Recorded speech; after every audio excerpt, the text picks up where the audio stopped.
Hello everyone, welcome to our YouTube channel. Start करेंगे D triple S के previous year question paper का discussion. ये एक पूरी सीरीज़ है। अगर आपको सारे क्वेश्चन पेपर देखना है तो एक प्लेलिस्ट बना हुआ है D triple S previous year question paper के नाम से। वहाँ पर जाकर आप सारे प्रीवियस ईयर क्वेश्चन पेपर्स देख सकते हो। और साथ में एक एन समरी की सीरीज़ चल रही है। अगर आपने वो नहीं देखी है तो प्लीज़ वो भी देख लीजिएगा, क्योंकि वह काफ़ी इंपॉर्टेंट रहेगी आपके एग्जामिनेशन के लिए। और साथ में ही इनके जो PDF हैं वो आपको टेलीग्राम चैनल पर प्रोवाइड कर दिए जाएंगे, तो वहाँ से आप इनके PDF डाउनलोड कर लीजिएगा। स्टार्ट करते हैं आज के क्वेश्चंस को। क्वेश्चंस हालांकि आपको मार्क मिलेंगे, बट मेन जो बात होती है, जो मैं हर वीडियो में बताता हूँ, कि सबसे इम्पोर्टेंट होता है डिस्कशन। हम डिस्कशन के लिए क्वेश्चन पेपर सोल्व कराते हैं, बाकी आंसर्स तो आपको कहीं भी बुक्स में, साइट वेबसाइट पर कहीं पर भी प्रोवाइड हो ही जाते हैं।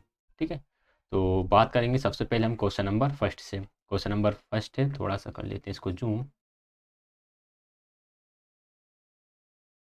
ठीक है, फर्स्ट क्वेश्चन है निम्नलिखित में से, अच्छा जो 100 है, 100 के 100 क्वेश्चन डिस्कस करेंगे हम। निम्नलिखित में से कौन सी सामाजिक सांस्कृतिक ताकतें हैं जो बच्चे की समृद्धि और विकास को प्रभावित करती हैं? बच्चे की जो ग्रोथ होती है और बच्चे का जो डेवलपमेंट होता है, इसको कौन सी चीज़ें प्रभावित करेंगी? एक बच्चे द्वारा जन्म से पूर्व और परिवार से प्राप्त देखभाल। बिल्कुल, बच्चे को जन्म से पूर्व किस प्रकार की देखभाल मिली और उसकी फैमिली से उसे किस तरह की केयर मिल रही है, ये इफेक्ट करेगा ही। एक बच्चे द्वारा प्राप्त स्कूली शिक्षा की गुणवत्ता, ये भी बिल्कुल सही है। बच्चे की स्कूल एजुकेशन किस तरह की हुई है। एक बच्चे के सहकर्मी द्वारा संबंध और सहयोगी की गुणवत्ता, उसके अपने दोस्तों से किस प्रकार के संबंध है। ये तीनों ही चीज़ें बच्चे की ग्रोथ एंड डेवलपमेंट को डायरेक्टली और इनडायरेक्टली इफेक्ट करते ही हैं, प्रभाव करती हैं। तो right answer option number first हो जाएगा। आगे बढ़ेंगे क्वेश्चन नंबर सेकंड की तरफ। निम्नलिखित में से कौन सी एक प्रकार की अधिगम सामग्री नहीं है? इसमें से कौन सा एक लर्निंग मटेरियल नहीं है? लर्निंग मटेरियल बोल लो या लर्निंग एड बोल लो, कि जो कि नहीं है। दृश्य सामग्री बिल्कुल है। स्पर्श सामग्री, दृश्य सामग्री से भी लर्निंग होती है, स्पर्श सामग्री से भी होती है। सूचना और संचार प्रौद्योगिकी, जिसे हम बोलते हैं ICT, information and communication technology, ये भी है। आसपास के वातावरण का उपयोग, अपने आसपास का जो इन्वायरमेंट है, उस इन्वायरमेंट का यूज, वो इन्वायरमेंट भी एक तरह से लर्निंग मटेरियल ही है। राइट आंसर इसका ऑप्शन नंबर थर्ड ही होगा, कि फर्स्ट सेकंड थर्ड फोर्थ चारों ही ऑप्शन सही होंगे। क्वेश्चन नंबर थर्ड की तरफ चलेंगे। निम्नलिखित में से कौन सा समावेशी शिक्षा के लाभ नहीं है? जो आपकी इंक्लूसिव एजुकेशन है, इंक्लूसिव एजुकेशन का इसमें से कौन सा लाभ नहीं है? विद्यालय के माहौल को सख्त बनाया जा सकता है। इंक्लूसिव एजुकेशन से माहौल को सख्त नहीं बनाया जाता, माहौल को लचीला बनाया जाता है। लचीला यानी कि फ्लेक्सिबल बनाया जाता है। यह बच्चों को उनके परिवारों और समुदायों को साथ रहने के लिए प्रोत्साहित करता है। बिल्कुल ठीक है। ये प्रमोट करता है कि इंक्लूसिव एजुकेशन में हर तरह के बच्चे को समाहित किया जाए, उसे परिवार के साथ और जिस कम्युनिटी में रह रहा है कम्युनिटी के साथ रहने के लिए उसे इनकरेज किया जाए। ये गरीबी और बहिष्कार के चक्र को तोड़ने में मदद करता है। बिल्कुल ठीक बात है। इंक्लूसिव एजुकेशन में हर एक बच्चे को समाहित कर लिया जाता है, चाहे वह किसी भी तरह के बैकग्राउंड से बिलोंग करता हो। तो गरीबी के कारण जिसको गरीबी के कारण या फिर अन्य किसी वजह से, जाति के कारण, लिंग के कारण उसे स्कूल से हटा दिया जाता है, तो ये जो साइकिल है, इस साइकिल को ये ब्रेक करता है। तो ऑप्शन नंबर सेकंड सही है और थर्ड सही है, तो right answer option number first ही होगा। सेकंड एंड थर्ड दोनों ही सही है। आगे बढ़ेंगे क्वेश्चन नंबर फोर्थ की तरफ। निम्नलिखित में से कौन सा युग्म सही ढंग से मेल नहीं खाता है? कौन सा इसमें से सही नहीं है? पेन शायद थोड़ा ज़्यादा मोटा हो रहा है। कौन सा सही नहीं है ये बताना है। प्रभावशाली अधिगम भावनाओं और संवेदनाओं को शामिल करता है। ठीक है बात, प्रभावशाली यानी कि इफेक्टिव लर्निंग। इफेक्टिव लर्निंग आपकी फीलिंग्स एंड आपकी सेंसेस को इन्वॉल्व करेगा। बिल्कुल ठीक बात है। साइकोमोटर अधिगम, बड़े भौतिक या मोटर घटकों वाले कौशल। बिल्कुल ठीक है। साइकोमोटर यानी कि आपकी एक्टिविटी, जिसमें आप किस तरह से एक्टिविटी करते हो, हाथ से काम जो कर रहे होते हो, हाथ पे जिसमें चल रहे होते हैं, ये भी ठीक है। भेदभाव अधिगम, यह अनिवार्य रूप से अवधारणा अधिगम है। देखो, मैंने जैसे आपने प्रीवियस पेपर भी देखे होंगे, तो हमने एक बात देखी है कि जब हम कॉन्सेप्ट सीख जाते हैं, कॉन्सेप्ट से सीखने के बाद हम चीज़ों को डिफ्रेंशिएट करने लगते हैं। क्या करने लगते हैं? डिफ्रेंशिएट करना सीख जाते हैं, क्योंकि कॉन्सेप्ट से हमें हेल्प करते हैं कि हम चीज़ों को डिफ्रेंशिएट कर सकें कि ये क्या है, ये एक आपका रेक्टेंगल है और ये आपका ट्राइंगल है। इन दोनों को हम एक तरह से ऑब्जेक्ट मान सकते हैं या क्लोज्ड कर्व मान सकते हैं, लेकिन इन दोनों को डिफ्रेंशिएट कब करेंगे? जब इनके कॉन्सेप्ट्स हमारे माइंड में क्लियर होंगे कि इसकी 4 साइड्स होती हैं, इसकी 3 साइड्स होती हैं। क्लियर हो गई बात? संज्ञानात्मक अधिगम हमें जटिलता के निम्न स्तर पर कार्य करने में सक्षम बनाता है। हमें निम्न स्तर पर काम करने के सक्षम नहीं बनाता, ये हमें उच्च स्तर के काम करने में सक्षम बनाता है। इसलिए राइट आंसर ऑप्शन नंबर 4 हो जाएगा। ऑप्शन नंबर 5 है, एक ऐसी प्रणाली के रूप में परिभाषित की गई है जो अपने संगठनों और बल के कानूनी या वैध उपयोग को नियंत्रित करती है। देखिए, जो अपने ऑर्गेनाइजेशन और उसकी जो भी ताकतें हैं उसका वैध उपयोग को नियंत्रित करने का मतलब है कि उसका सही तरीके से यूज़ हो, उसका लीगली यूज़ हो सके। तो ये होती है आपकी राजनीतिक संस्था, यानी कि जो पॉलिटिकल ऑर्गेनाइजेशन होते हैं, ये कुछ इस तरह से ऑर्गेनाइज्ड होते हैं कि ये अपने ऑर्गेनाइजेशंस को या अपनी जो भी इनकी कम्युनिटीज़ है उनको लीगली काम करने के लिए प्रेरित करते हैं। क्वेश्चन नंबर 6 है, निम्नलिखित कार्यों में से कौन सा कार्य परिवार द्वारा समाज तथा व्यक्ति के लिए किया जाता है? समाज और व्यक्ति के लिए कौन सा कार्य किया जाता है? वेद प्रजनन यानी कि वैलिड रिप्रोडक्शन, बिल्कुल ठीक बात है। वैलिड रिप्रोडक्शन एक समाज के द्वारा किया जाता है कि समाज में आप अपनी कम्युनिटी को बरकरार रखो, मानव जाति को बनाए रखो। वैवाहिक संबंध का विनिमय, यह भी समाज और परिवार के लिए किया जाता है। मानव व्यवहार का नियंत्रण, ह्यूमन बिहेवियर को कंट्रोल करना, यह भी तो परिवार के लिए, समाज के लिए किया जा रहा है। अगर मतलब परिवार समाज या व्यक्ति के लिए ही करता है, क्योंकि अगर व्यवहार कंट्रोल नहीं रहेगा किसी व्यक्ति का तो उसकी हानि समाज को भी होगी और उस खुद व्यक्ति को भी होगी। इसलिए राइट आंसर ऑप्शन नंबर 30 रहेगा। क्वेश्चन नंबर 7 है, निम्नलिखित में से कौन सा उचित प्रकार के शिक्षक के संदर्भ में सही है? उचित प्रकार का शिक्षक आ जाए या फिर ईमानदार शिक्षक आ जाए, सच्चा शिक्षक आ जाए, वैध शिक्षक आ जाए, बात एक ही रहेगी। यह विधियों पर निर्भर करता है या करती है? विधियों पर ये निर्भर नहीं रहता, ये बच्चों के हिसाब से पढ़ाएगा ना। सभी छात्रों को एक तत्व के रूप में पढ़ाता है? बिल्कुल नहीं। ये हर एक छात्र को किस तरह से पढ़ाएगा कि हर एक छात्र को अद्वितीय समझकर, कि हर एक बच्चे की एक यूनिक पर्सनालिटी होती है, इसके हिसाब से ये लर्न टीचिंग करेगा। तो ये दोनों ही ऑप्शन यहाँ पर खत्म हो जाते हैं। तो राइट आंसर ऑप्शन नंबर 1 ही रहेगा कि neither one nor second. Question number 8 है, which of the following is are principle of growth and development? Growth and development का प्रिंसिपल कौन सा है? कंटिन्यूस डेवलपमेंट, बिल्कुल ठीक है, कंटिन्यूस डेवलपमेंट होता है। अनप्रिडिक्टेबल, ये गलत है। जो आपका ग्रोथ एंड डेवलपमेंट है ये प्रिडिक्टेबल होता है, ध्यान रखिएगा, भविष्यवाणी की जा सकती है। अब आप बोलोगे कि आप कैसे भविष्यवाणी कर सकते हो? तो देखो, बच्चे का शुरुआती टाइम पर किस तरह का डेवलपमेंट हो रहा है, इससे आप प्रेडिक्ट कर सकते हो कि आने वाले टाइम में बच्चा क्या बनेगा। ये नहीं कह सकते कि हाँ वही बनेगा, आप श्योरिटी के साथ नहीं कह सकते, बट हम प्रेडिक्ट कर सकते हैं कि बच्चा क्या बन सकता है। ठीक है। प्रिंसिपल ऑफ इंटर रिलेशनशिप, बिल्कुल ठीक बात है। इंटर रिलेशनशिप मतलब अंतः संबंध का सिद्धांत। डेवलपमेंट की जितनी भी स्टेजेस हैं वो सारे अंतः संबंध के सिद्धांत पर ही आधारित हैं। चीज़ एक दूसरे से रिलेटेड हैं। आपका physical development, cognitive development, social development और इमोशनल डेवलपमेंट, ये चारों ही डेवलपमेंट एक दूसरे से रिलेटेड होते हैं। तो फर्स्ट भी सही है एंड थर्ड भी सही है, तो यहाँ पर राइट आंसर ऑप्शन नंबर 2 हो जाएगा कि both first and third. Question number 8 है, which of the following is are characteristics of personality? Personality की क्या क्या कैरेक्टरिस्टिक्स हैं? Personality of each individual is unique, बिल्कुल सही बात है, हर एक व्यक्ति की पर्सनालिटी यूनिक होती है। Personality functions as a undefined unified whole, बिल्कुल ठीक है, पर्सनालिटी एक संपूर्ण की तरह काम करती है, मतलब पूरी पर्सनालिटी एक साथ काम कर रही होती है। पर्सनालिटी स्टैटिक नॉट डायनेमिक, ये स्टेटमेंट गलत है। जो आपकी पर्सनालिटी होती है, इस स्टेटमेंट को याद रखिएगा, पर्सनालिटी हमारी डायनेमिक होती है। ठीक है, यानी ये समय के साथ चेंज हो जाती है। लेकिन इसको चेंज होने में ऐसा नहीं एक दिन लगता है, हालांकि इसको चेंज होने में टाइम लगता है, 5 साल लग सकते हैं, 10 साल लग सकते हैं, 15 साल लग सकते हैं, बट पर्सनालिटी व्यक्ति की समय के हिसाब से चेंज होती है। तो राइट आंसर इसका होगा ऑप्शन नंबर 3 कि both first and second correct. Question number 10 है, 20वीं शताब्दी की शुरुआत में भारत में स्वदेशी शिक्षा के बारे में निम्नलिखित में से कौन सा कथन सही है? तो जो 19th सेंचुरी की स्टार्टिंग हो रही थी, यानी कि 1900 के बाद वाले जो साल थे, तब शिक्षा किस पर निर्भर थी? स्कूल स्थानीय अमीर आदमी के योगदान से चलाए जाते थे, बिल्कुल सही बात है ये। और पाठ्यक्रम शास्त्रीय भाषाओं और शास्त्रीय परंपराओं पर केंद्रित थे, बिल्कुल ठीक है। शास्त्रीय भाषाएं मीन्स जिस तरह जो कल्चरल लैंग्वेज है वहाँ पर केंद्रित थे आपके पाठ्यक्रम।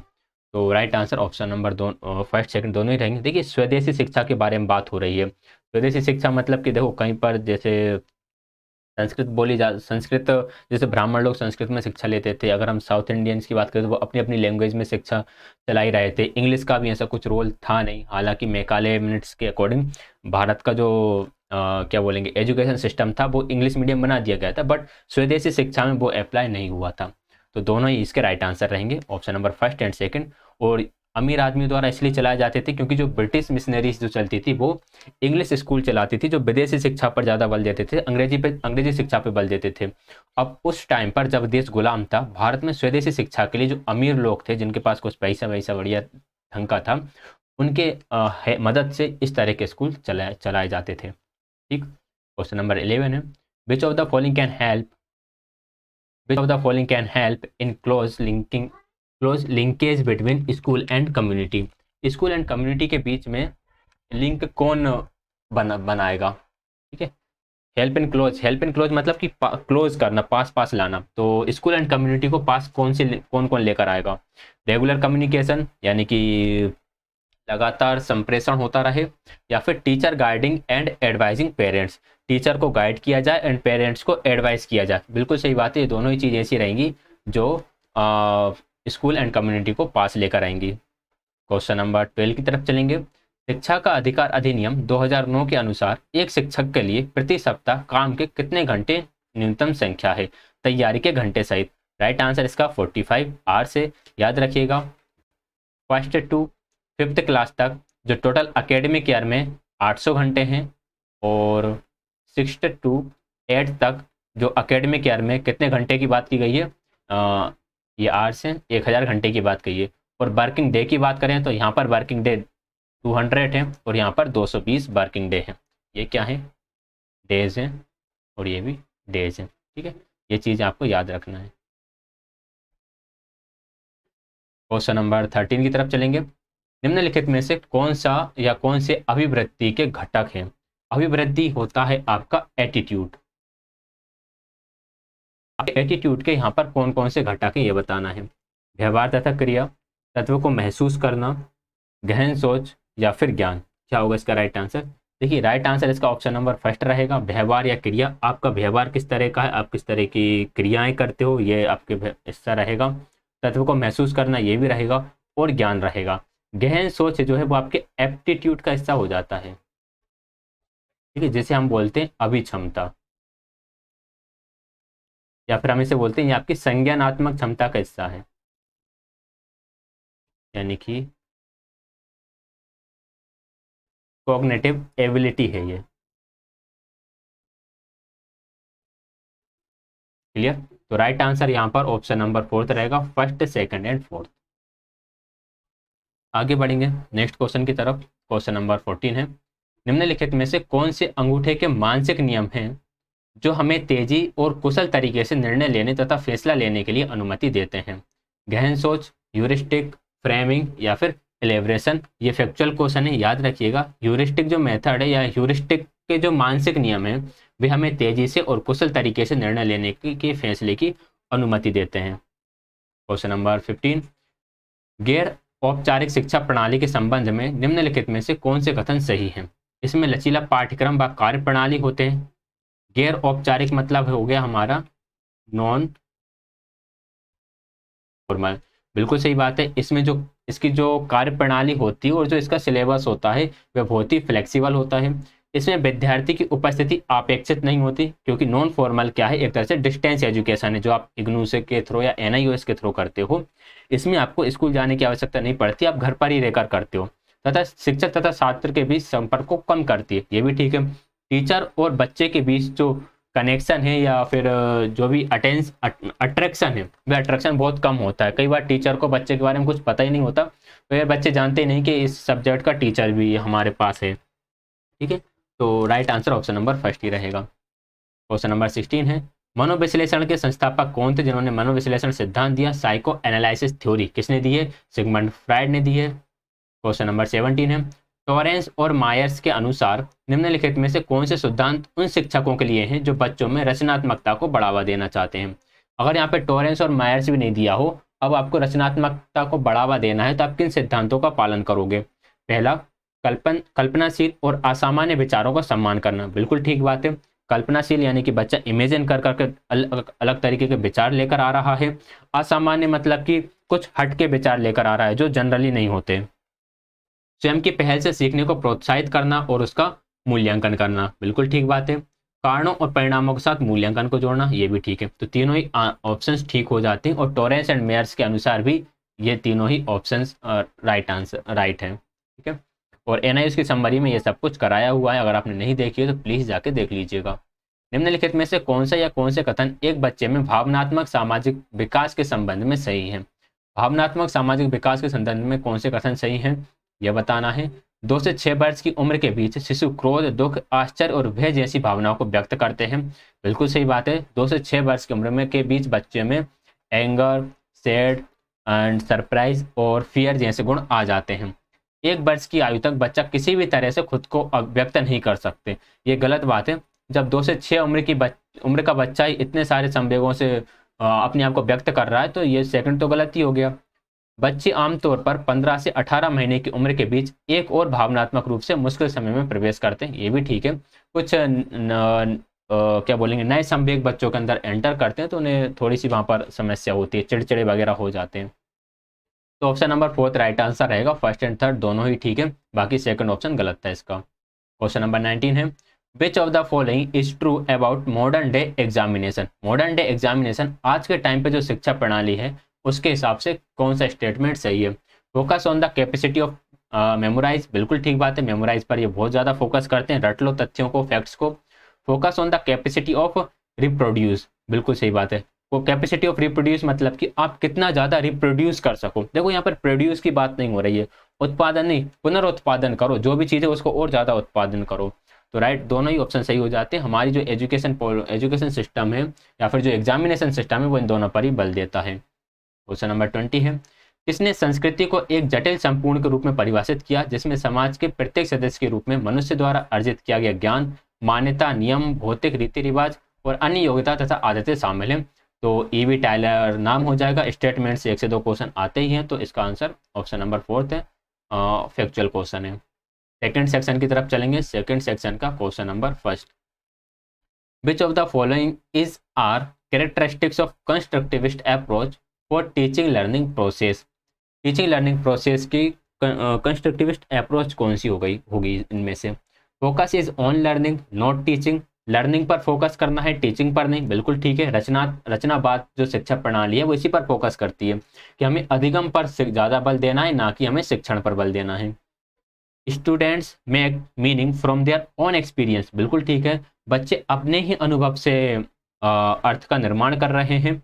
The activities are interactive and student center, बिल्कुल सही है। जो एक्टिविटीज है वे इंटरेक्टिव हों और छात्र केंद्रित हों, अंतःक्रियात्मक हों और छात्र केंद्रित हों। तो तीनों ही सही हैं, तीनों ही सही हैं। तो राइट आंसर ऑप्शन नंबर 3 हो जाएगा। क्वेश्चन नंबर 2 है, निम्नलिखित में से क्या एक प्रभावी अधिगम क्रियाकलाप के प्रमुख तत्व हैं?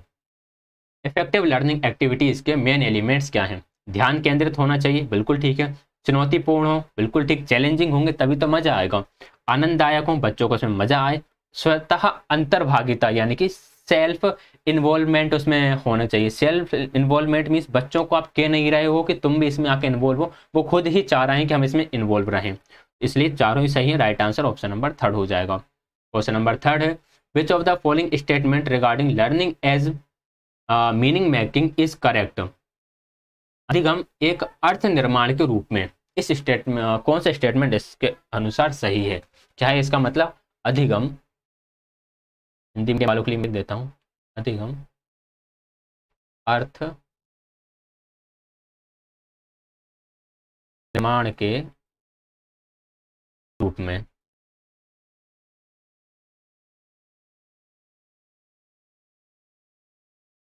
ठीक है। The meaning maker continues to create new meanings, to make new transactions with his environment, अपने एनवायरनमेंट के साथ नए मीनिंग बनाते हैं, बिल्कुल ठीक है।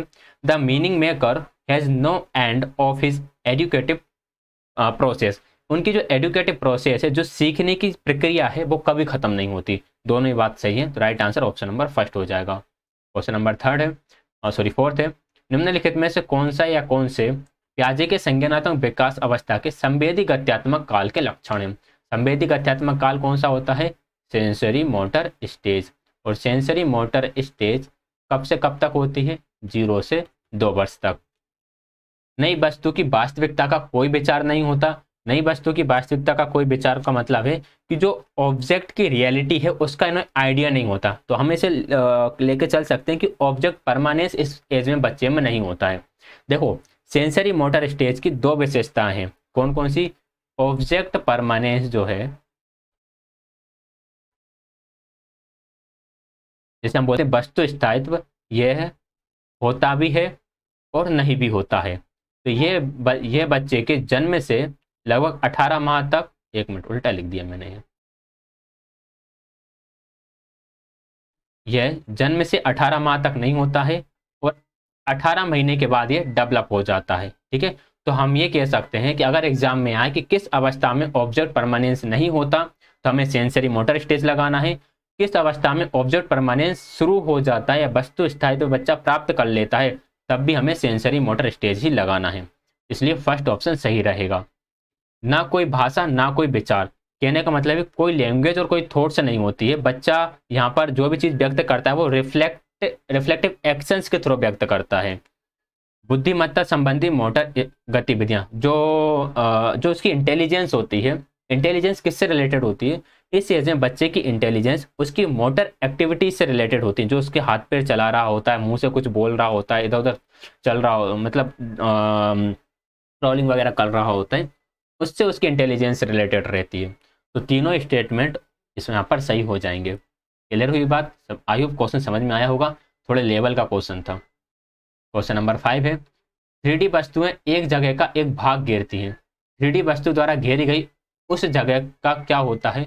वह उस जगह का आयतन होता है जहां पर 3D वस्तुएं पूरा भाग जो घेरती हैं वह। और अगर इसी की जगह 2D ऑब्जेक्ट आता तो 2D के लिए हम लगाते कि वह उसका एरिया होता है, 3D के लिए वॉल्यूम होगा। आयतन मतलब क्या होता है? वॉल्यूम। क्वेश्चन नंबर 6 है, what is your role as a teacher in cooperative learning model? Cooperative learning model कौन सा होता है? ये होता है हमारा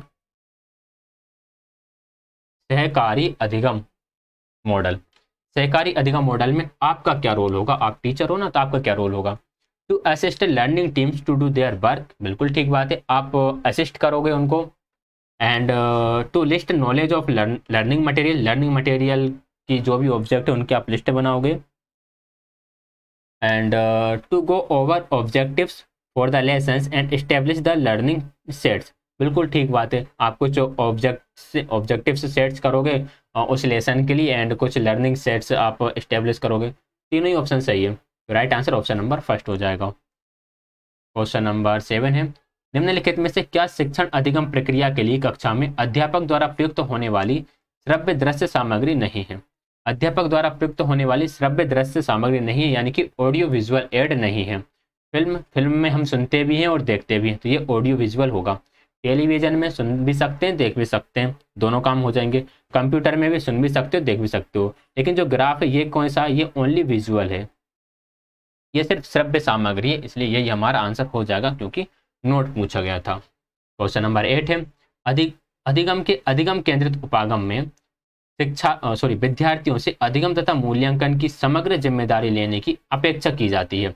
बच्चों से अपेक्षा की जाती है कि अधिगम और मूल्यांकन इसकी पूरी जिम्मेदारी तुम्हारी ही है। ये किस तरह से विद्यार्थियों को मदद करेगा? अब ये बच्चों को कैसे हेल्प करने वाला है? विद्यार्थी स्वयं निर्देशित आजीवन शिक्षक बनते हैं, बिल्कुल ठीक बात है। अगर आप बच्चों को ही पूरी जिम्मेदारी दे दो कि सीखने की और उसका मूल्यांकन करने की जिम्मेदारी तुम्हारी है, तो बच्चे हमेशा के लिए एक टीचर भी बन जाते हैं जो खुद को ही डायरेक्ट कर रहा होता है। छात्र सभी साक्षरता सूचना कौशल में सिद्धस्त हो जाते हैं, बिल्कुल ठीक बात है।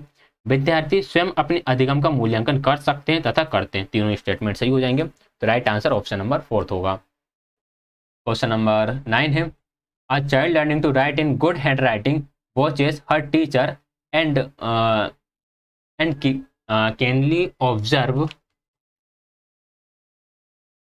why she is holding the pen, moving her fingers, where she is using capital letters, and does not pay attention to how the teacher is dressed.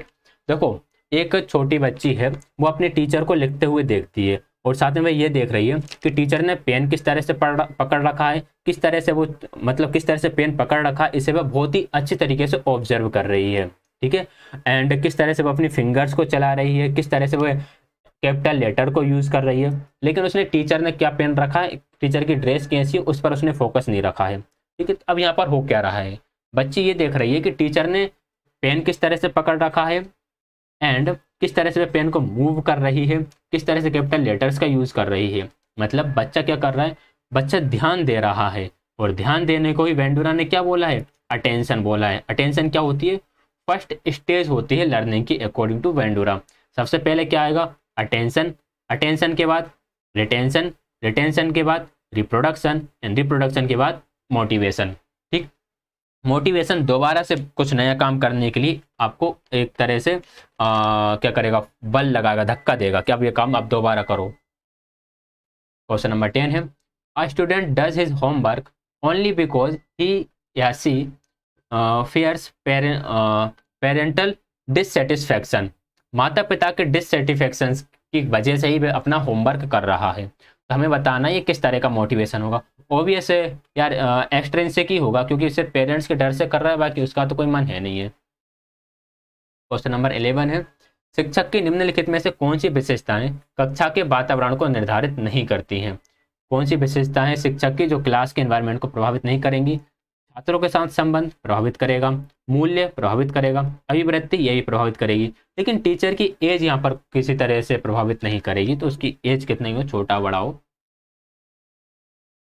Question number 12 है, बहुभाषावाद को कैसे बढ़ावा मिलता है। कई भाषाओं को बलपूर्वक तो हम नहीं कराएंगे अधिगम। बहुसंख्यक भाषा की स्वीकृति ये हो सकता है। विभिन्न भाषाओं को एक मिश्रण जो कि एक भाषा को समृद्ध बना सकता है। एक ही भाषा में अनुसंधान तकनीकी ये भी नहीं रहेगा।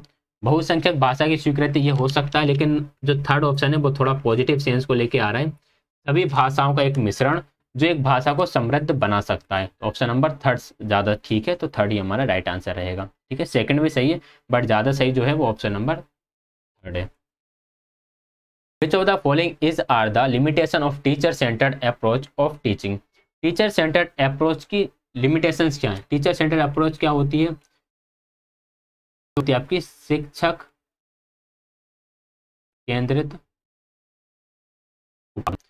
केंद्रित उपागम की क्या क्या अप्रोचेस हैं। There is no scope for debate and discussing among the student. बिल्कुल ठीक बात है यार, बच्चों को डिस्कशन एंड चर्चा विवाद करने के लिए बिल्कुल भी मौका नहीं मिलता है। It retract creativity of the children. बच्चों की क्रिएटिविटी को ये रोक देता है, दफना देता है, बंद कर देता है।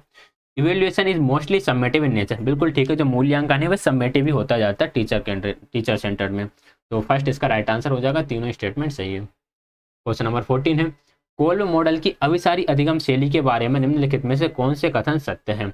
देखिए, अभिसारी के बारे में, विद्यार्थी तकनीकी कार्यों में रुचि रखते हैं तथा व्यक्तियों तथा अंतर व्यक्तियों पहलुओं पर कम ध्यान देते हैं। बिल्कुल ठीक बात है।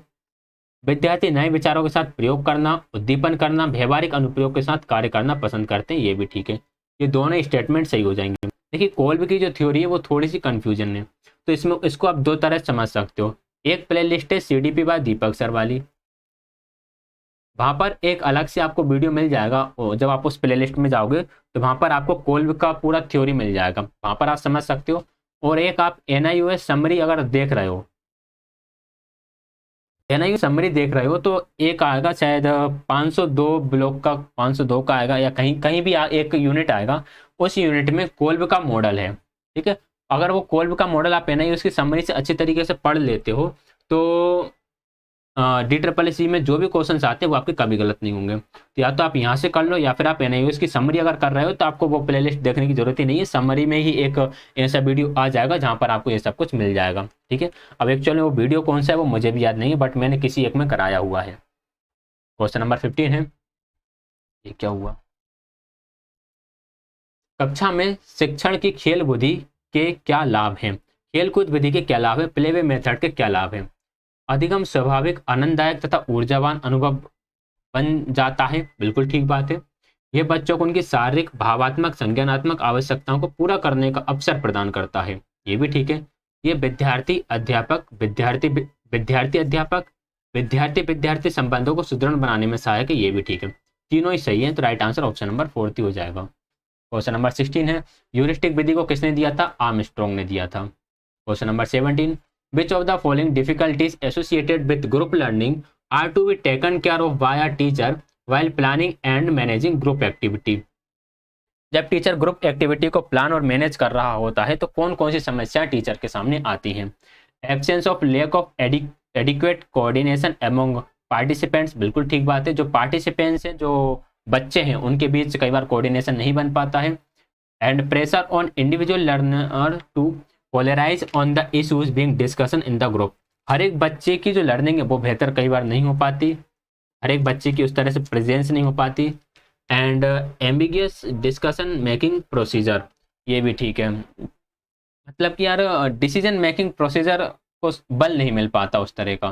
तो तीनों ही स्टेटमेंट ठीक हो जाएंगे। ये तीनों ही डिफिकल्टीज हैं जो टीचर को फेस करना पड़ती है। क्वेश्चन नंबर 18 है, किसने तर्क दिया है कि अपने लिए खोज में अभ्यास ही सूचना इस ढंग से प्राप्त करना सीखता है जिससे उस जानकारी से समस्या समाधान करने में एकदम मदद मिलती है। अपने लिए खोज में अभ्यास ही सूचनाएं, अभ्यास मतलब कि जो आपकी प्रैक्टिस होती है,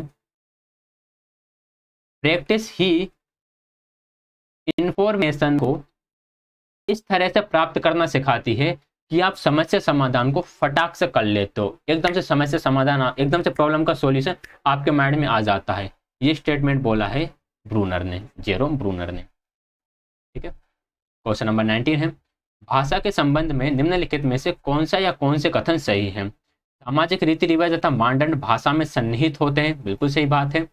लोगों के सामाजिक पहचान उनकी बोलचाल की भाषा से प्रभावित होती है, बिल्कुल ठीक है यार। किस समाज में व्यक्ति रह रहा है ये उसकी बोलचाल की भाषा से समझ में आ ही जाता है। व्यक्ति की भाषा से उसकी सामाजिक पृष्ठभूमि को समझा जा सकता है, बिल्कुल समझा जा सकता है। तो तीनों इसके राइट आंसर हो जाएंगे। ऑप्शन नंबर 5, सेकंड, थर्ड तीनों ही सही है। क्वेश्चन नंबर 20 है, निम्नलिखित में से क्या कक्षा में बच्चों को भाषा सिखाने के तरीके हैं? क्लास में बच्चों को लैंग्वेज लर्न कराने के तरीके क्या क्या हो सकते हैं? क्रियाकलाप के माध्यम से, बिल्कुल हो सकता है। पाठ को समझाने के बाद उसका सारांश बताना, ये भी होगा। बच्चों को खुद से पाठ अध्ययन करने के लिए कहना, खुद से पाठ का अध्ययन करने के लिए कहना, ये भी हो सकता है। उनके वैज्ञानिक विश्लेषण को बढ़ावा देने के लिए भाषाओं के बजाय उन्हें विज्ञान पढ़ाना, ये तो होगा ही नहीं। बच्चों को खुद से पाठ का अध्ययन करने के लिए कहना, देखो ये भी नहीं होगा। क्यों नहीं होगा? क्योंकि ऑप्शंस में हमें फर्स्ट सेकंड थर्ड दे ही नहीं रखा। मतलब ये भी नेगेटिव सेंस को लेके जा रहा है कि हम ये कह सकते हैं कि टीचर पाठ को पढ़ाने के बाद बच्चों से पढ़ने के लिए कह सकता है। तो फिर राइट आंसर हमारा ऑप्शन नंबर 3 रहेगा, फर्स्ट एंड सेकंड दोनों। तो ये हमारे 40 क्वेश्चंस डिस्कस हो चुके हैं, 60 क्वेश्चंस और बचे हुए हैं। तो 1 मिनट रुकिएगा, मैं थोड़ा सा पानी पी कर आता हूँ।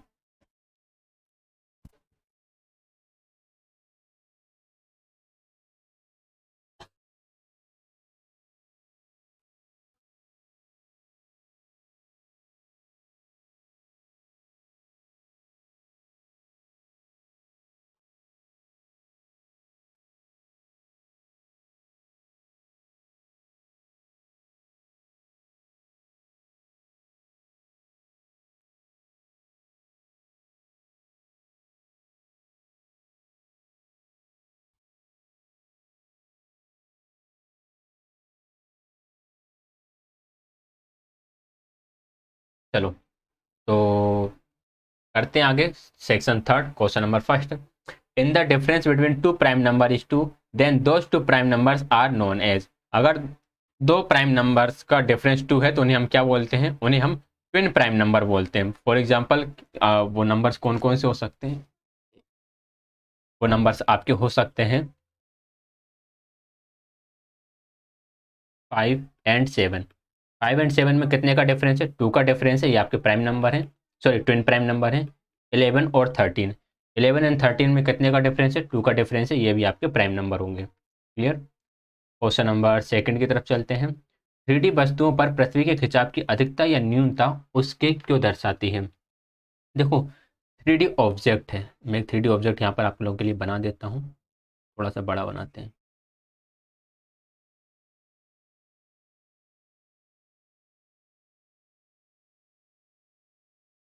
ये एक ऑब्जेक्ट रखा हुआ है, ठीक है।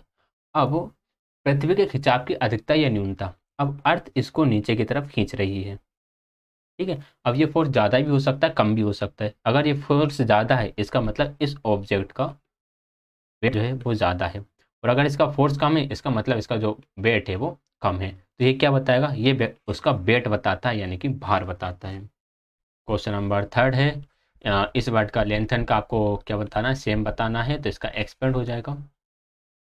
To have other fish to fry, दूसरी फिश है आपके पास तलने के लिए, मतलब आपके पास और भी इंपॉर्टेंट काम है। क्वेश्चन नंबर 5 है, एक परिमेय संख्या दूसरे से यानी कि घटाने पर निम्नलिखित में से कौन से नियम लागू होता है। ये लिखा है कि पी अपॉन क्यू को आप आर अपॉन एस से माइनस कर रहे हो, तो क्या हो जाएगा, ये हो जाएगा P S minus R Q upon में क्यू एस। किस में लिखा है ये, ऑप्शन नंबर 3 में लिखा है। क्वेश्चन नंबर 6 है, which of the following body part are use as non standard unit of length. Non standard unit के लिए कौन से बॉडी पार्ट का हम यूज़ करते हैं, इन चारों का यूज़ करते हैं। वेदम गहराई नापने के लिए यूज़ होता है, आप हाथ का यूज़ करते हो, आप हाथ से चीज़ों को नापते हो। क्यूबिट का यूज़ करते हैं, हमारी जो फिंगर होती है, finger to elbow, finger to elbow का यूज़ करके जब हम कुछ चीज़ों को मेजर करते हैं तो वो क्यूबिट होता है। फिंगर्स में आप अपना थंब एंड थंब टू आप अपनी शायद मिडल मिडल, हाँ मिडल, मिडल फिंगर करके चीज़ों को नापते हो, तो ये चारों ही हमारी नॉन स्टैंडर्ड यूनिट हो जाती हैं। Question number 7, choose the word that is mean same as the hers, hers का क्या हो जाएगा, फेवर हो जाएगा। क्वेश्चन नंबर 4 है, एक मिनट रुको, यहाँ पर थोड़ी लाइट चली गई है।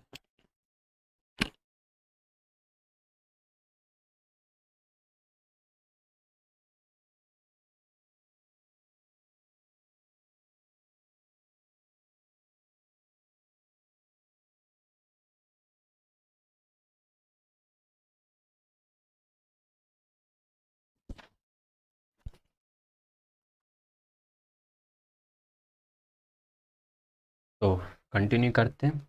वेंडुलर suggest the self efficacy appraisals are based on how many sources of, self efficacy कौन कौन से सोर्सेज से बढ़ती है या फिर आपको मिलती है।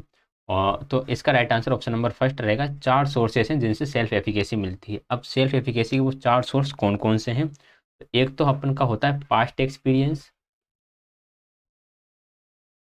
आपके पूर्व में किस तरह के अनुभव रहे हैं। एक होता है आपका वाइकेरियस एक्सपीरियंस, वाइकेरियस मतलब क्या होता है, वाइकेरियस मीन्स दूसरों को देखकर जो अनुभव मिलते हैं वो होगा। थर्ड होता है सोशल, सोशल परसुएशन, सामाजिक रूप से किस तरह का आपको प्रोत्साहन दिया जा रहा है। और फोर्थ होता है आपका फिजियोलॉजिकल, फिजियोलॉजिकल स्टेट, ठीक है, कि आपकी शारीरिक अवस्था कैसी है। ये चारों चीज़ें हैं जो सेल्फ एफिकेसी को बढ़ाने में मदद करती हैं। आगे बढ़ेंगे नेक्स्ट क्वेश्चन की तरफ। क्वेश्चन नंबर 9, यहाँ पर क्या आएगा, dive into the swimming pool, जब आप अंदर जा रहे होते हैं पुल में तो वहाँ पर इनटू का यूज़ कर किया जाता है, और अगर पहले से अंदर हो किसी चीज़ के अंदर जैसे कार मार में, तो इनका यूज़ किया जाता है। क्वेश्चन नंबर 10 है, सामाजिक विन्यास में हम नकल के माध्यम से बहुत कुछ सीखते हैं और नकल में संज्ञानात्मक प्रक्रियाएं शामिल होती हैं। ये कथन किसने कहा है, नकल की बात किसने करी, नकल करने का मतलब कि ऑब्जर्व करना, और ऑब्जर्वेशन लर्निंग किसने दी थी, अल्बर्ट वेंडुरा ने दी थी। तो right answer option number second हो जाएगा। क्वेश्चन नंबर 11 है, the little girl was so busy that she did not, क्या आएगा यहाँ पर, देखो डिड आ गया, तो ये जो फॉर्म है ये फर्स्ट फॉर्म में कन्वर्ट हो जाएगी, तो रिस्पॉन्ड राइट आंसर हो जाएगा। क्वेश्चन नंबर 12 है, निम्नलिखित में से किस संख्या प्रणाली में योग समृद्ध होता है। योग समृद्ध होने का मतलब क्या है, कि अगर आप 2 नंबर्स का सम कर रहे हो तो हमें क्या मिले, हमें वही नंबर मिले। फॉर एग्जांपल मैं आपको बता देता हूँ कि क्या कहना चाह रहे हैं। समृद्ध मतलब कि क्लोजर,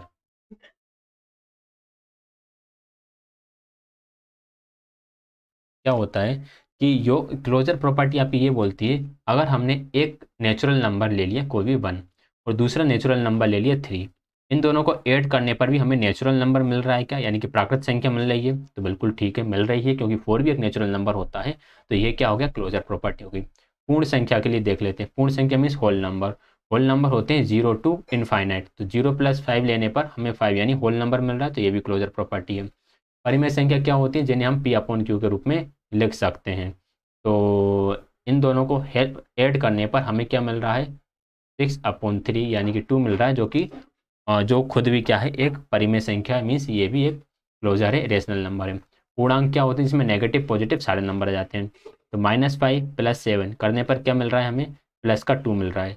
और अगर हम इसको अपोजिट ले लें 7 माइनस माइनस हाँ ये ले लेते हैं, ये -7 + 5 तो हमें -2 मिलता है। ये दोनों भी क्या हैं, ये दोनों भी इंटीजर्स ही हैं, पूर्णांक है, यानी कि ये चारों ही नंबर ऐसे हैं जो योग में क्लोज होते हैं, क्लोजर प्रॉपर्टीज को फॉलो करते हैं। क्वेश्चन नंबर 13 है, a short speech bye a player at the end of the play, क्या बोला जाता है, एपिलॉग बोला जाता है। प्लेयर के एंड में एक शॉर्ट स्पीच जो, एक मिनट लाइट आ गई है वापिस, जो शॉर्ट स्पीच लास्ट में दिया जाता है उसे एपिलॉग बोला जाता है। आप इसे लॉग से भी याद रख सकते हैं क्योंकि लॉग एक किससे बना है, ये आपका जो डायलॉग है, एपिलॉग है, ये सारे आपके, लॉग मीन्स ही होता है बोलना, बोलने से रिलेटेड है। लॉग आपका लैंग्वेज से बना हुआ है, ये सारे एक दूसरे से जुड़े हुए हैं। क्वेश्चन नंबर 14 है, त्रिभुज बनाने के लिए वांछित न्यूनतम डेटा क्या है। एक कोण तथा एक भुजा की लंबाई, एक भुजा दे दी और आपने उस पर एक एंगल बना दिया, क्या आप इससे ट्राइंगल बना लोगे, क्योंकि ये एंगल तो एक रे है, क्या पता कहाँ तक जा रहा है, नहीं बनेगा।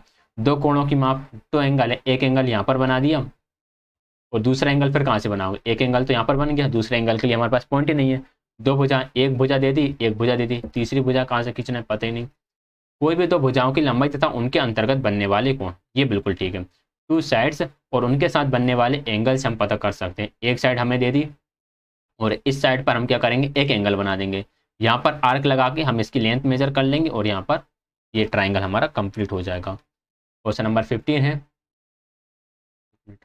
वर्ग सेंटीमीटर तथा वर्ग मीटर के क्षेत्रफल का परिकलन नहीं किया जा सकता, उन्हें क्रमशः के रूप में परिभाषित किया जाता है। उन्हें हम इस तरह से परिभाषित करते हैं, 1 सेंटीमीटर स्क्वायर और 1 मीटर स्क्वायर, ठीक है।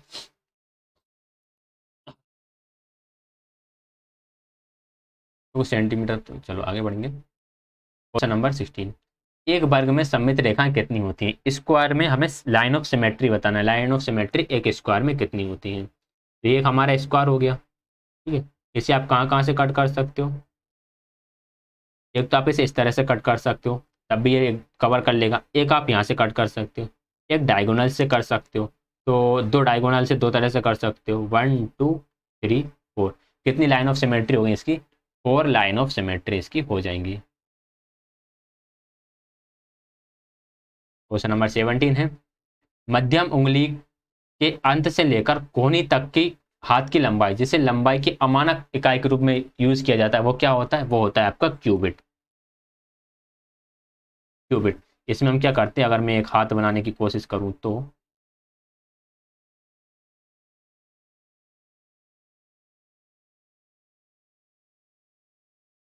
ये आपका एक हाथ हो गई, ये आपकी हो गई एल्बो, ठीक है। तो ये जो आपकी बड़ी वाली फिंगर होती है, यहाँ से यहाँ तक आप जब लेंथ लेके मेजर करते हो तो इसे हम क्यूबिट बोलते हैं।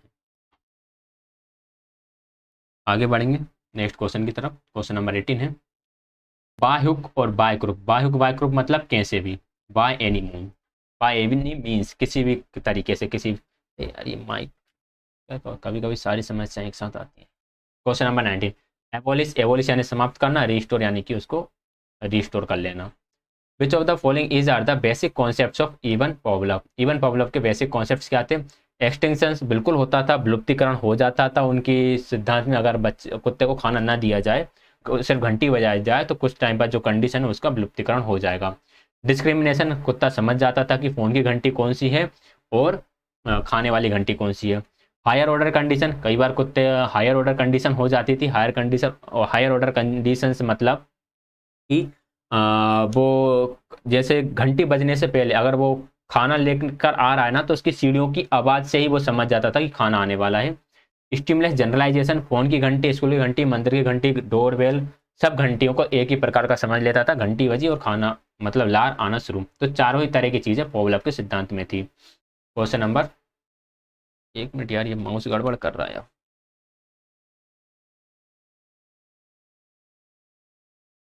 ठीक है, सेक्शन 4 है, कौन सा दिशा निर्देश यह सुझाव नहीं देता कि कहानी को अधिक सुगम बनाने के लिए क्या किया जा सकता है। कहानी को अधिक सुगम बनाने के लिए उसकी ग्रामर पर ध्यान दिया जा सकता है कि ग्रामर हम उसकी ठीक ठाक रखें। विचारों को आयोजित करना, थॉट्स को ऑर्गेनाइजेशन करना, ये तो ठीक है।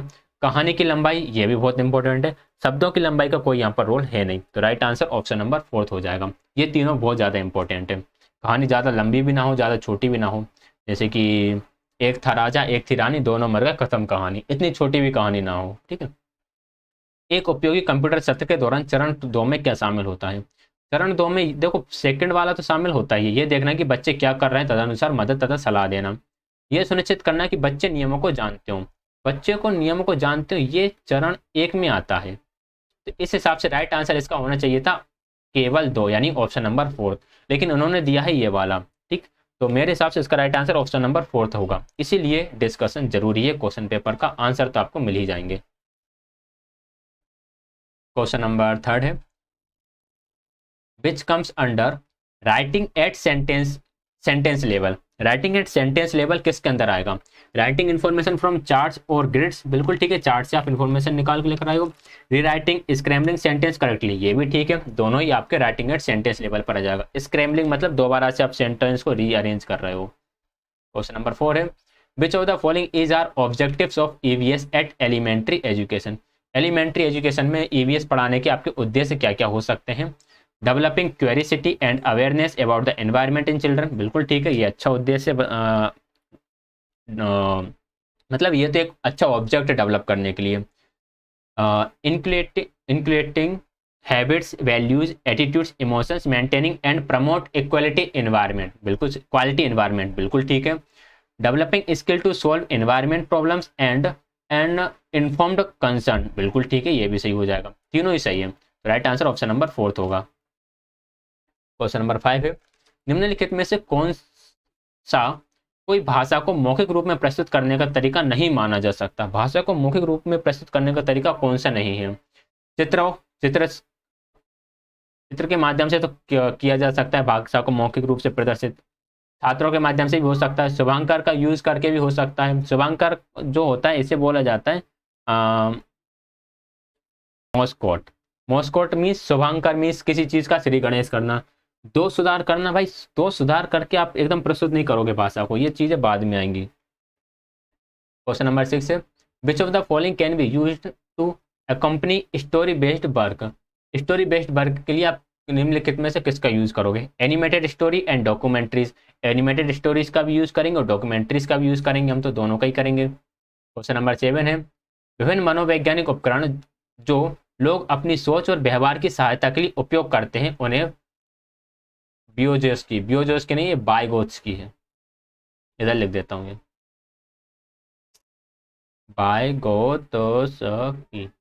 बायगोट्स की ने उन्हें संकेत बोला है, क्या साइन बोला है। अगर आपने प्रीवियस ईयर क्वेश्चन पेपर देखा होगा तो आपने मनोवैज्ञानिक उपकरण को देखते ही साइन कर दिया होगा, क्योंकि जो लास्ट एक और जो इससे पहले वाली शिफ्ट में जो क्वेश्चन आया था उसमें दिया था कि बायगोस्की ने कौन से साइन दिए हैं, तो बायगोस्की ने जो साइन दिए थे, जो चिन्ह दिए थे, उन्हें मनोवैज्ञानिक उपकरण कहा गया, और जो मनोवैज्ञानिक उपकरण दिए थे उन्हें क्या कहा गया? वो साइन कहा गया, ठीक है। तो ऐसे ऐसे क्वेश्चन घूम फिर के आते हैं।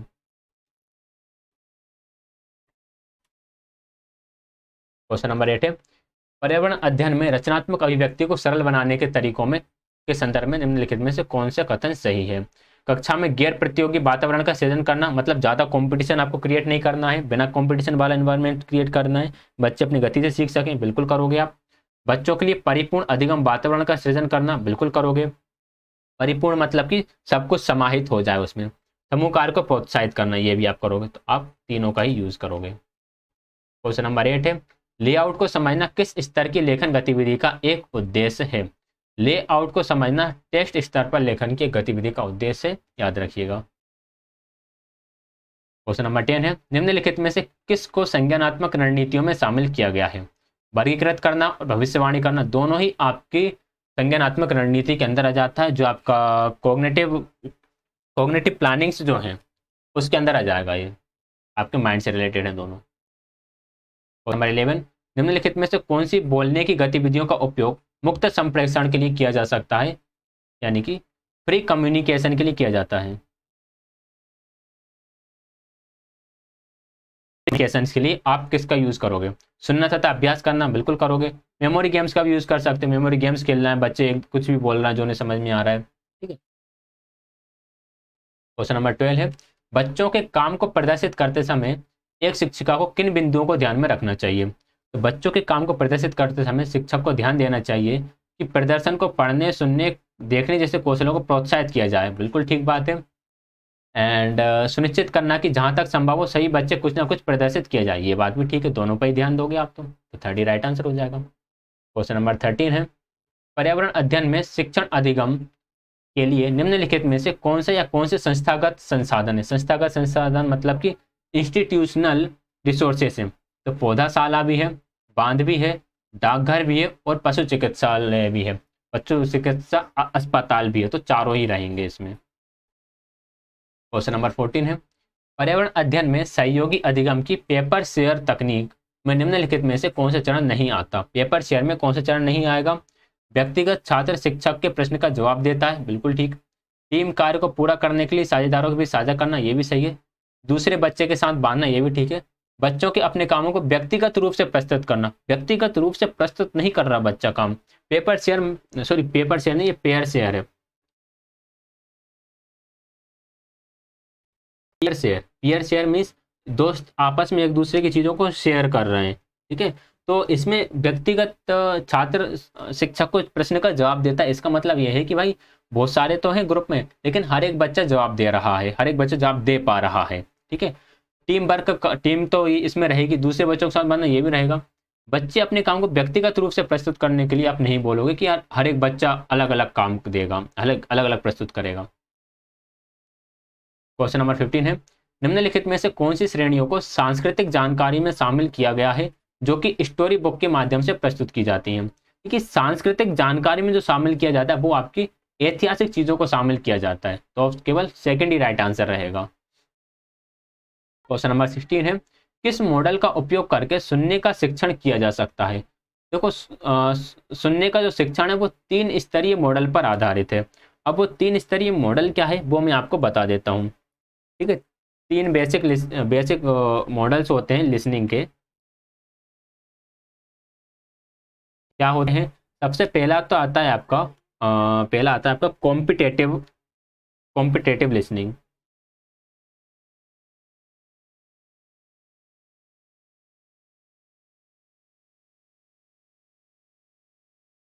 आपका एक्टिव, या फिर हम इसे बोल सकते हैं रिफ्लेक्सिव लिसनिंग। और फिर इसी में थर्ड आ जाएगा हमारा पैसिव लिसनिंग।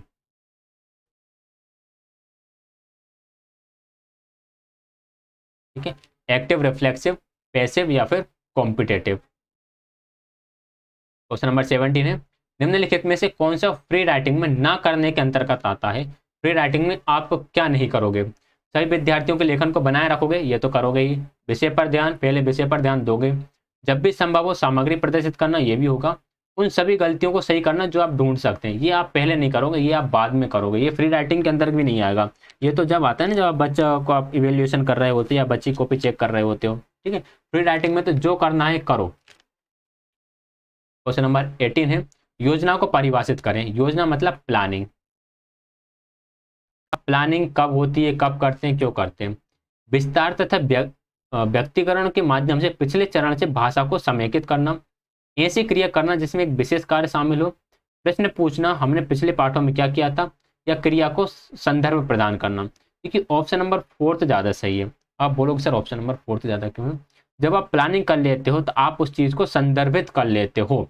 संदर्भित मतलब पूर्ण रूप से उसको ऑर्गेनाइज कर लेते हो कि मुझे इसे किस तरह से प्रस्तुत करना है या किस तरह से मुझे काम करना है, ठीक है। अगर आप DSSB की प्रिपरेशन भी कर रहे हो, अगर आप एक प्लानिंग के साथ कर रहे हो तो क्या होगा, आपकी प्रिपरेशन सही तरीके से चल रही होगी। और अगर किसी तरह की आपने प्लानिंग नहीं कर रखी होगी तो आपकी प्रिपरेशन बिल्कुल इस तरह से डगमग डगमग डगमग चल रही होगी, ठीक है। कभी मन करता होगा कर लें, कभी मन करता होगा यार छोड़ दो, नहीं होगा, फिर कभी लगता होगा यार हो जाएगा। इतने में कोई मोटिवेशनल वीडियो देख ली तो मोटिवेट हो गए बहुत ज़्यादा, फिर आप फिर पढ़ने बैठे, मॉक में कम मार्क्स आए, फिर डिमोटिवेटेड हो गए। तो इस तरह से चलता है। कहानीकार के रूप में कोई अपने कौशल का आकलन कैसे कर सकता है। कहानी को कई बार जोर से पढ़ते हुए अभ्यास करके कर सकता है, बिल्कुल ठीक है। यदि संभव हो तो कहानी को कैसे पढ़ा जाए इसका एक रिकॉर्डिंग सुनकर, ये भी ठीक है, दोनों ही सही है। क्वेश्चन नंबर 20 है, निम्नलिखित में से क्या पर्यावरण अध्ययन में छात्र के अधिगम के आकलन की आवश्यकता है। पर्यावरण अध्ययन में आप छात्र के क्या किस तरह का आकलन करोगे। पर्यावरण अध्ययन के उद्देश्यों को प्राप्त करने में अंतर का निदान करना तथा आवश्यक उपाय करना, बिल्कुल ठीक बात है भाई। उद्देश्यों को प्राप्त करने में कहाँ दिक्कत आ रही है उसका निदान करो। छात्रों में अधिगम की प्रकृति की मात्रात्मक तथा गुणात्मक समझ को सक्षम बनाना, ये बात भी ठीक है भाई। उसकी जो लर्निंग प्रोग्रेस हो रही है ना, उसमें क्वालिटेटिव एवं क्वांटिटेटिव दोनों ही तरह की अंडरस्टैंडिंग पर आप ध्यान दे रहे हो। ये शिक्षक को कक्षा में बुद्धिमान छात्रों का पता लगाने में सक्षम बनाता है। अरे बुद्धिमान छात्रों का पता लगाने में सक्षम नहीं बनाता। अधिगम का आकलन क्या है? असेसमेंट ऑफ लर्निंग की पार्ट है आई थिंक। तो थर्ड इसका इंपॉर्टेंट नहीं रहेगा, बाकी फर्स्ट एंड सेकंड दोनों ही इंपॉर्टेंट है। आगे बढ़ते हैं फिफ्थ सेक्शन की तरफ। 80 क्वेश्चन हम डिस्कस कर चुके हैं। क्वेश्चन नंबर 81, अगर अभी आप वीडियो स्टार्टिंग से देख रहे हो और अभी तक आप वीडियो पर रुके हुए हो तो मैं कह सकता हूं कि यार आप एक सीरियस कैंडिडेट हो और आप दिल से मेहनत कर रहे हो, ठीक है। नहीं तो आप 10 क्वेश्चन 12 क्वेश्चन 15 क्वेश्चन बाद ही छोड़ के चले जाते हैं। निम्नलिखित में से किस चरण का पालन नई शब्दावली को पेश करने की तकनीकों का उपयोग करते हुए किया जा सकता है? कक्षा को शब्द दोहराने, उच्चारण की जांच करने तथा शब्द को फिर से कहने के लिए कहें, बिल्कुल ठीक बात है। व्यक्तिगत विद्यार्थी को शब्द दोहराने के लिए कहना, फिर पूरी कक्षा से दोहराना, ये भी आप कर सकते हो, दोनों ही काम आप कर सकते हो। तो फोर्थ सही हो जाएगा आंसर। आगे बढ़ेंगे। क्वेश्चन नंबर सेकंड है, which of the following pair of intellectual and their work contribute to social science are correct? अच्छा, किन ने सोशल साइंस में कंट्रीब्यूट करा है? देखो, प्लेटो का रिपब्लिक जो वर्क है उसने भी करा है, एरिस्टोटल का पॉलिटिक्स में जो वर्क करा उसने भी करा है, एंड एडम स्मिथ का द वेल्थ ऑफ नेशंस शायद इनकी ये बुक है, तो इन्होंने भी करा है। तो तीनों ने ही करा है। क्वेश्चन नंबर थर्ड है, निम्नलिखित में से कौन से शैक्षणिक संस्थान आमतौर पर स्थानीय स्तर पर उपलब्ध होते हैं? तो तारामंडल, संग्रहालय, मत्स्य पालन, बोटेनिकल गार्डन, ये सारी चीजें ही हैं जो स्थानीय स्तर पर उपलब्ध होते हैं, ठीक है। अब ये कहाँ होते हैं कहाँ नहीं होते, अब ये DSSB के ऑफिशियल आंसर के अकॉर्डिंग है, इसके बारे में मुझे कुछ ज़्यादा पता है नहीं है, ज़्यादा चीज़ें मैंने इनमें से देखी भी नहीं है। क्वेश्चन नंबर 4, आकलन करने के पहलुओं और उनका आकलन करने के उपकरण और तकनीकों का कौन सा संयोजन सही है? गणितीय तर्क, समान कार्यों को क्रमबद्ध दृष्टिकोण का पर्यवेक्षण, ठीक है। गणित के प्रति आरुचि का कारण क्या हो सकता है? गणित की प्रदर्शनी, खेल जैसे विभिन्न गतिविधियों में बच्चों की भागीदारी का अवलोकन करना। देखो, गणित के प्रति अगर आरुचि है तो क्या करोगे? गणित प्रदर्शनी, पहेली और खेल जैसी विधियों में आप बच्चों की भागीदारी को सुनिश्चित करोगे। तो दोनों ही यहाँ पर सही हो जाएंगे। क्वेश्चन नंबर 5 है, निम्नलिखित में से क्या विद्यालय कक्षा में विज्ञान शिक्षण की निगमनात्मक संदर्भ विधि की सीमा है? निगमनात्मक विधि का जो यूज करता है टीचर, डिडक्टिव मेथड का जो यूज करता है, उसकी लिमिटेशंस क्या है? ये वैज्ञानिक विधि में प्रशिक्षण प्रदान नहीं करती हैं। हाँ, बिल्कुल ठीक बात है, वैज्ञानिक विधि में प्रशिक्षण प्रदान नहीं करती है, रटने पर ज़्यादा बल देती हैं। ये बच्चों में वैज्ञानिक दृष्टिकोण विकसित करने पर विफल रही, बिल्कुल ठीक है। रटने को प्रोत्साहित करती है, ये भी ठीक है। तो थर्ड राइट आंसर हो ही जाएगा। क्वेश्चन नंबर 6 है कि is the awareness of one's on cognitive and particular cognitive process, बच्चे को खुद के ही कॉग्निशन के बारे में पता हो, उसे हम बोलते हैं मेटा कॉग्निटिव नॉलेज, ठीक है, जिसे अधिसंज्ञान बोला जाता है हिंदी में। क्वेश्चन नंबर 7 है, निम्नलिखित में से क्या विद्यालय से ड्रॉप आउट का कारण है? प्रतिकूल वातावरण, बिल्कुल होता है। बुरा शिक्षण, ये भी होता है। और अभिरुचि की कमी, ये भी होता है। तो फोर्थ राइट आंसर हो जाएगा। क्वेश्चन नंबर 8 है, किसी भी नियम को सिखाने के लिए विज्ञान शिक्षण द्वारा आवश्यक सामान्य शिक्षण कार्रवाई के रूप में हेंडरसन ने निम्नलिखित में से किसकी पहचान करी? अगर हेंडरसन को भी हटा दो तो आप किस चीज को इंक्लूड करोगे? नियम का विवरण, बिल्कुल करोगे। नियम का वर्गीकरण, क्लासिफाई कर दोगे कौन से नियम किस तरह के हैं।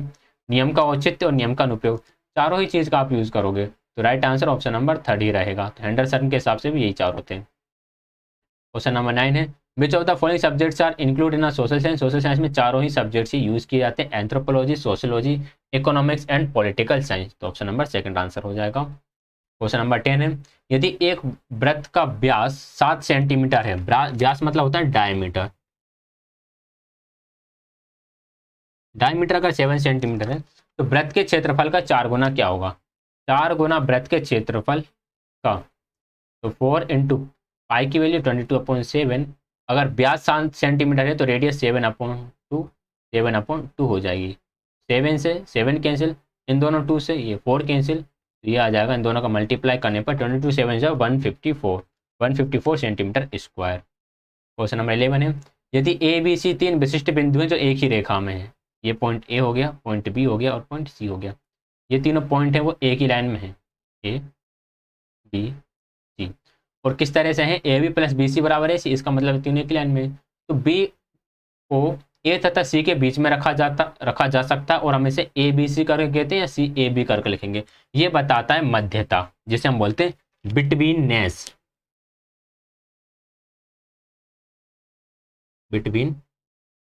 बिटवीननेस बोला जाता है इसको। तो ये मध्यता कहलाता है जब आप इसको बता रहे हैं कि यार इसका मतलब क्या है, आपका बी बीच में है और ए भी अगल बगल है। अब ए भी अगल बगल, किसी भी अगल बगल हो सकते हैं भाई ना।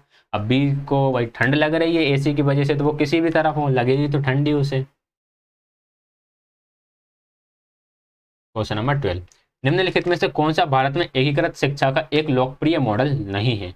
लोकप्रिय मॉडल कौन सा नहीं है भारत में एकीकृत शिक्षा का?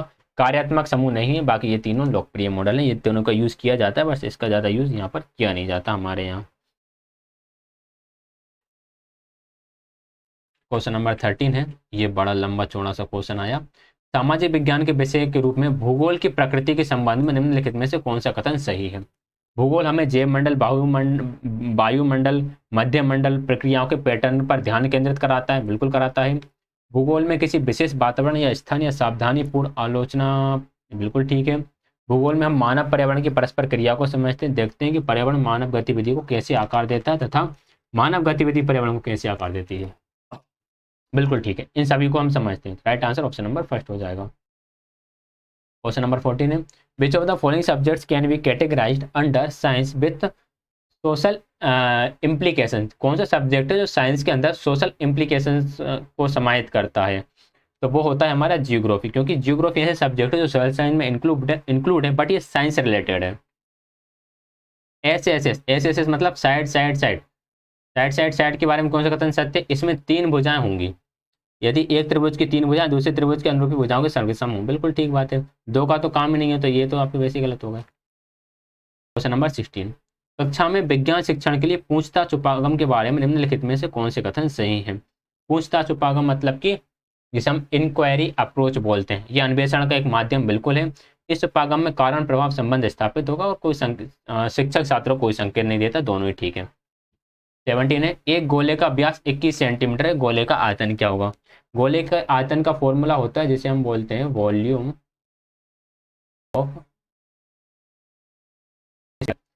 ऑफ स्फीयर होता है 4/3 पाई आर क्यूब, ठीक है। अब ये व्यास दिया हुआ है तो रेडियस कितनी हो जाएगी? रेडियस हो जाएगी हमारी 21/2। ये दोनों दो से तो ये 4 कट जाएगा, इस 2 से ये 22 कट जाएगा 11 बार, और 3 और 7 से 21 कट जाएगा। 21 इंटू 21 हो जाएगा आपका 441 इंटू 11, 11 से हम मल्टीप्लाई कर देंगे तो 4581 हो जाएगा। 11 1 जा 11, 11 4 जा 44 प्लस 1 5 कैरी गया 4, 11 4 जा 44 एंड 485, बिल्कुल ठीक है। Right answer option number first हो जाएगा। क्वेश्चन नंबर 18, यदि अवलोकनों की संख्या सम है तो इन अवलोकनों की माध्यिका के बराबर होगी। माध्यिका मतलब कि मीडियन।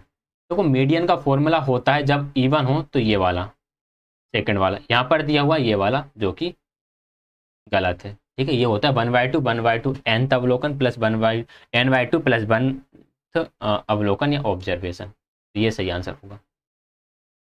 नंबर 19 है, वार्षिक योजना बनाते समय विज्ञान शिक्षक को निम्नलिखित में से कौन सी बातें ध्यान में रखनी चाहिए?